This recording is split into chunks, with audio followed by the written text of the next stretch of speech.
Dragon के लाख छुपाने के बावजूद 9 लाख लोगों की मौत का सच दुनिया के सामने आ चुका है। चीन में कोरोना से तबाही का आलम जारी है। चीन में लगातार लाशों का अंबार लग रहा है। कोरोना से हुई मौत के नए आंकड़े खौफनाक है। जहां एक और चीन ने कोरोना से लगभग 60,000 मौत को कबूला था, वहीं चीन के इस झूठ का खुलासा हो गया है। पेकिंग यूनिवर्सिटी की रिपोर्ट के मुताबिक चीन में बीते 5 हफ्तों में कोरोना से 9 लाख लोगों की मौतें हुई हैं। ये भी अनुमान है, शायद चीन में इससे भी ज्यादा लोग कोरोना से अपनी जान गंवा चुके हैं, जो फिर से दुनिया के लिए एक बड़ा खतरा हो सकता है। चीनी राष्ट्रीय स्वास्थ्य आयोग ने 15 जनवरी को कहा था कि देश के हॉस्पिटल्स में 8 दिसंबर से 12 जनवरी तक कोविड-19 से लगभग 60,000 लोगों की मौतें हुई हैं। ये आंकड़े केवल अस्पतालों में हुई मौतों के थे। इसके अलावा घरों में भी बहुत से लोगों की मौत हुई होंगी, जिनके आंकड़े साफ नहीं किए गए।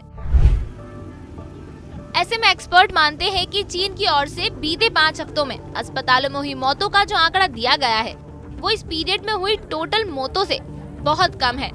पेकिंग यूनिवर्सिटी के नेशनल स्कूल ऑफ डेवलपमेंट की एक रिपोर्ट के मुताबिक इस साल जनवरी के बीच तक ही चीन में 64% आबादी कोविड से संक्रमित हो गई थी।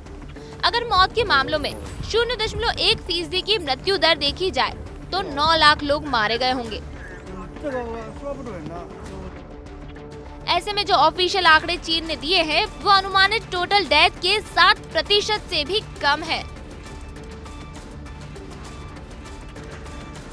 अगर ब्लूमबर्ग का विश्लेषण देखा जाए तो ओमिक्रॉन वेरिएंट के तबाही मचाने के बाद चीन में आधिकारिक आंकड़ों में देश में 5 हफ्तों के दौरान 10 लाख लोगों में प्रतिदिन 1.17 मौतें होती है, जो कि दूसरे देशों की औसत दैनिक मृत्यु दर यानी कि एवरेज डेली डेथ रेट से काफी कम है। दूसरे देशों पर नजर डालें तो दक्षिण कोरिया में जब ओमिक्रॉन वेरिएंट ने तबाही मचाई तो यहाँ 1 मिलियन आबादी पर डेली डेथ रेट 7 के करीब थी। ऑस्ट्रेलिया और न्यूजीलैंड में रोज डेथ रेट 4 व्यक्ति रही। वहीं सिंगापुर में भी हर दिन 1 मिलियन लोगों में करीब 2 लोगों ने दम तोड़ा था।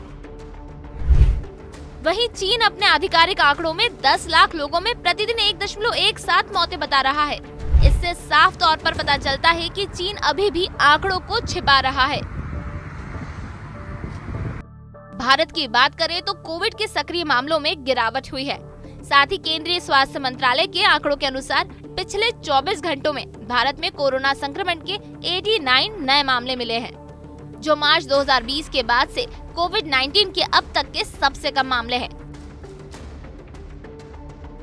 दिसंबर में चीन में शुरू हुए कोरोना के प्रकोप के बीच चीन ने आंकड़े छिपाने की लाख कोशिशें की थी, कई बैन भी लगाए, लेकिन WHO की आलोचना के बाद चीनी राष्ट्रीय स्वास्थ्य आयोग ने आंकड़े जारी करना शुरू किए।